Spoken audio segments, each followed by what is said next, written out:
Would you rather your dad be a superhero or your dad be Owen Wilson?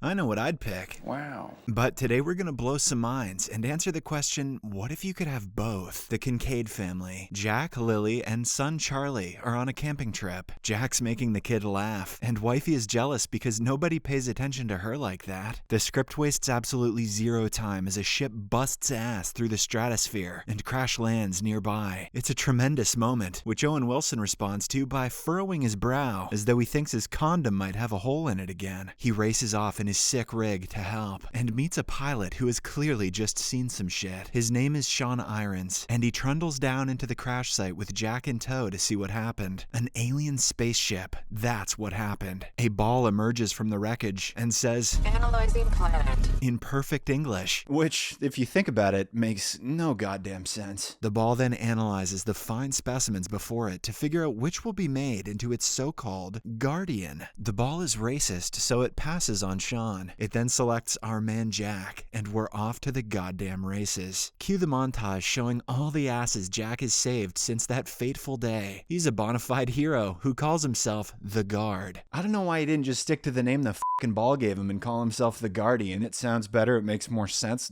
Whatever, moving on. It is now 10 years later. Jack's son Charlie is growing up, and he's obsessed with heroes. He gives a presentation in class on the Guard, but nobody cares or thinks it's relevant, which is ridiculous because we were just shown that he's saved the world like 1,000 times by this point. Then the new girl Maya shows up, and Charlie's pants point true north. Later that day at the baseball diamond, Maya's friend Lizzie can't believe she doesn't like social media. I imagine every child who watches this movie will be flabbergasted too. Charlie and his friend Burger meet up with Burger's older brother Big Mac, who calls himself that because he's the tastiest burger. No shade, that's genius. Their team's getting smoked, and coach calls Charlie to the plate. Looks like they flew in Team Iceland from D2 the Mighty Ducks to be the bad guys here. Charlie pitches badly and pays for it with his pancreas. After the game, Charlie's failure is trending on Insta, and he hates his life. Deputy Dipshit is speed gunning traffic like he doesn't know how to be human. I hate kids, even my own. He says, "Kids, this'll be your bumbling, incompetent asshole adult for the evening." Back at the Kincaid home, defense technology billionaire Ansel Argan is being interviewed on TV. That's not true. I think it is, No, and I that's guess what definitely I'm not true. trying... Wow, Michael Pena plays a convincing billionaire. Shortly afterwards, we discover that Lily and Jack are now divorced. Jack has been a terribly unreliable guy for the past decade. Let's just say he flew out to get some milk one day and barely returned. Lisa brings Charlie out to his deadbeat dad's house. It's Charlie's birthday, and Jack gifts him with a catcher's mitt. Charlie says, "I catch with the other hand, idiot." So Jack gives him a Nintendo Switch instead. That's how you do it, baby! That night, the two bond over Grease and games, and the universe is balanced. But then, Dad gets a call, and he says he's literally got to bail on his kid on his birthday in the middle of the night. I'm gonna be back in a couple days, tops. He says, "What?" This is the ultimate betrayal. Charlie calls his mom to come pick him up, and Dad's out of there faster than you can say, "I shouldn't have had kids." Then it's revealed that Charlie didn't call his mom. He called his boy Burger. The doorbell rings, and oh my god, Burger brought babes. "Ask Maya to the dance," says Burger. "What do you think I am, confident?" asks Charlie. The sweet kid tries to talk to his thirst trap and accidentally activates a goddamn trap door. Kids, this is how you impress women.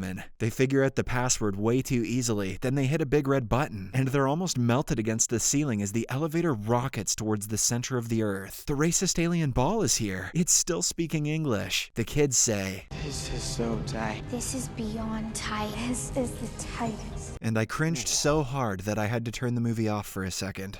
Alright, fine, let's continue. The kids flip through some news headlines on the supercomputer, because I guess that's what supercomputers are used for, and they realize that Jack Kincaid is the Guard. Charlie is upset for some reason. Meanwhile, Ansel Argan is harassing his staff, which includes the pilot Sean Irons. He wants to know where the Guard gets his magic powers, as if this is the first time this conversation has occurred in the 10 years. Ansel then says everybody's gonna get fired. Back in the Guard HQ, a laser chamber chamber is 3D printing its own body. Can it print Britney Spears? Asks Burger, confirming that these kids don't deserve to be here. They push a button, and the alien Terminator hive makes them some weapons of mass destruction. They proceed to point them at each other. Lizzie starts filming everything for TikTok. Then she accidentally activates a jetpack and nearly annihilates herself. Charlie points his new alien Rolex at his crush and fires a nuke at her. But luckily, Maya accidentally picked up a shield. Everyone is pumped.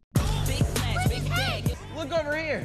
What the hell is this movie? A Volkswagen hippie van almost sends it on all of their tiny bodies, but it's got dem sensors, so it stops short. Burger asks Lizzie to the dance, and Lizzie welcomes him to a lifetime of traumatic rejection. The next day, the kids illegally rip the alien truck to school for a test. Then they go play baseball against the same team as yesterday, which I'm not sure checks out. Charlie's equipped himself with some alien tech for a quick win. He sees a little Beavis in the stands making time with his chick, so he cranks the weapon to max and almost kills everyone. After the game, they jump in the car, and Charlie rips donuts without even looking out the windshield. Uh-oh, Ansel's cronies have picked up the signal, and they're honing in. Hey, it's Sergeant Speedgun. He catches the kids doing Mach 10 and they give chase. So Charlie ups the ante and activates alien rockets. He almost activates a turret too.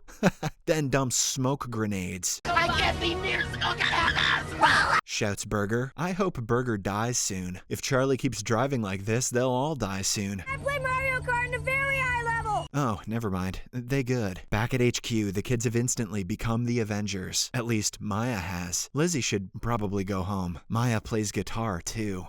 Damn! Thinks Charlie, so he does a couch flip 540 to enter the scene. They bond a little bit. Meanwhile, the Ansel army shows up ready to blast some ass. Is this movie about to get all Home Alone on us? God, I hope. I don't know what I hope anymore. One of the thugs calls Jack's house a pottery barn. Ooh, boomer slam. They find their way into the cave, and Burger's voice cracks again. Lizzie is talking to her date in the bathroom. His name in her phone is Older Guy. That's hilarious. Whoever's down here, we're gonna smoke them out. Says Sean. One of his thugs, whose name is Hawaii, just used Jack's bidet. Lizzie runs into another thug, Jersey, and the chase is on. Charlie decides he has come of age, and it's time to fondle some balls. The power goes out when he touches them. Jersey doesn't see Lizzie, even though she's wearing glowing cat ears. Sean jacks into the intercom and says, "Give me the ball, you twats." The plot thickens as Ansel shows up, and Jersey shoots Hawaii in the face. At least he used the bidet before he died. I'll take a spritz of water up the ass over a last meal any day. Lizzie shows up and says, I'm way too pretty to die. and then the doorbell rings. Lizzie's older boyfriend is at the door. Oh no, it's Big Mac. Burger's going to be shattered. The kids are cuffed, and Ansel makes fun of Big Mac's stutter. Petty. This actually makes him more convincing as a billionaire. The kids find out that their friends are in trouble, and they start fighting each other.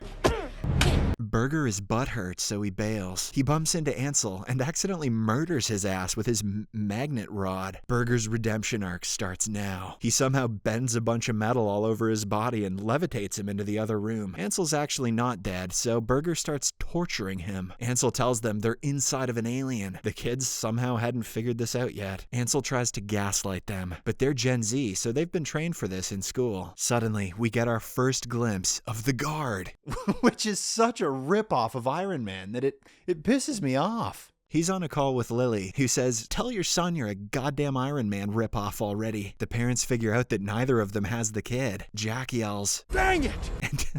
And it doesn't sound like Owen Wilson at all. Back at HQ, it turns out the gaslighting worked after all. The kids let Ansel go, and he lets their friends go. Charlie hands over the alien testicle like a proper fool. The terrorists say, "Psych," and one of them jumps on a table like this. But then Charlie says, "Double psych," and the ball is a fake. The kids aren't noobs after all. They trigger a power outage and boogie. Jersey throws a grenade at them, literally intending to blast their DNA off the face of the planet. Maya's shield saves them, but they drop the ball into the psychopath's waiting hands. Time for the CGI artists to make this movie memorable. A fight breaks out, and more adults try to kill the children. Lizzie kicks the female terrorist in the dick, then wings the ball to Charlie. Charlie somehow figures out like 5 new functions of his alien Rolex all in a row. Jersey refuses to call Big Mac Big Mac, so Big Mac goes Big Mac on his ass. The kids are only seconds from escape, but Sean Irons foils their plan. He tells Charlie how mad he is that the ball didn't choose him on that fateful day. Then he grabs the ball, and it shows him the future. Here comes Owen Wilson, who says, "Dang it!"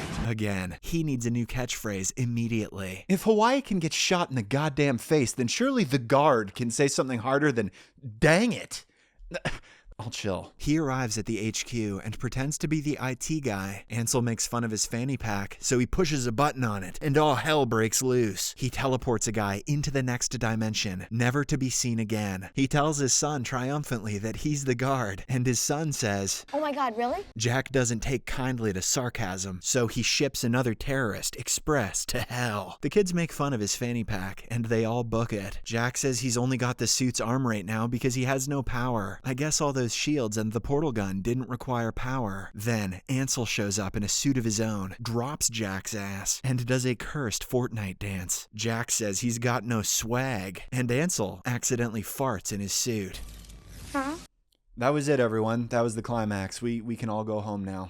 In the elevator, Burger swipes Jersey's grenade. Then Ansel reveals he's going to kill Jersey. No witnesses or whatever. This moment should have been the easiest W in the guard's career, but somehow he's completely defeated and it's all up to the kids. They run off, and Sean acts sus towards Jack with a knife. He's still jealous about the ball. The idiot kids lock themselves in the laser chamber and almost die, so Charlie tells Maya that he likes her a whole lot. Suddenly, Lizzie hacks like it's the goddamn 90s and saves them. The base is about to self-destruct. I did not realize this was happening. The good guys all pair up and jetpack out of there. Sean and Jack are cool now. Hopefully there's a sequel where they work together. As they drive away, Jack and Charlie continue arguing. Jack tells the kids in the back to shut the hell up. Meanwhile, at the school dance, a bunch of kids are competing to see who can make the audience cringe the hardest. Ansel and Burger show up, looking for a piece of the alien tech. Owen Wilson enters the building wearing the glowing cat ears, further endearing himself to a younger generation that he surely does not understand. The principal gives Burger the ball, and he runs for it. A child on the dance floor compliments Ansel, and he says, You remind me of a fart. which is just the weakest. Then he does another cursed dance. Then Burger screams again. This climax is trash. Jack shows up wearing the cat ears and loses at dodgeball to the shittiest villain of all time. Like father, like son. Ansel then boots him in the jaw with an alien-powered kick, which surely should have killed him. On the other hand, the kids are outside in the hippie rocket, and they teleport through the wall using a cloud of alien ether so that Burger can whip a grenade out so that Jack can parkour off a table to catch it, and oh, hot damn! It's the suit! Yeah, baby! He then immediately retracts his helmet so that Owen Wilson can earn his paycheck. Then, it's time for a superhero battle. Proper Jason Bourne camera shake. More cursed dance moves. A barrage of stupid jokes. More of the actors' faces. More stupid jokes. More stupid jokes. More stupid jokes. More stupid jokes. Finally, Jack bookends the bad swagger joke that didn't even make sense the first time, then hammers Ansel into his son's trophy case, which pisses him off. Ansel escapes, then grabs Charlie himself and says he's going to fry his little mini-me Chad Kroger ass. Jack does a wild fake-out baseball toss with the alien ball. Then he and Ansel wrestle over it. Charlie calls back to those pointless baseball scenes from earlier and throws a grenade straight into it, and the ensuing blast kills him. Oh wait, no, he's fine. And Jack picks him up. The father and son duo finally bond over the violence that they just experienced together. This is how masculinity works. Take notes. Mom shows up at exactly the right moment, and Charlie goes to mac on his bae. How can she resist that young boy Kurt Cobain gaze? He finally asks her to dance, even though they just blew the dance up.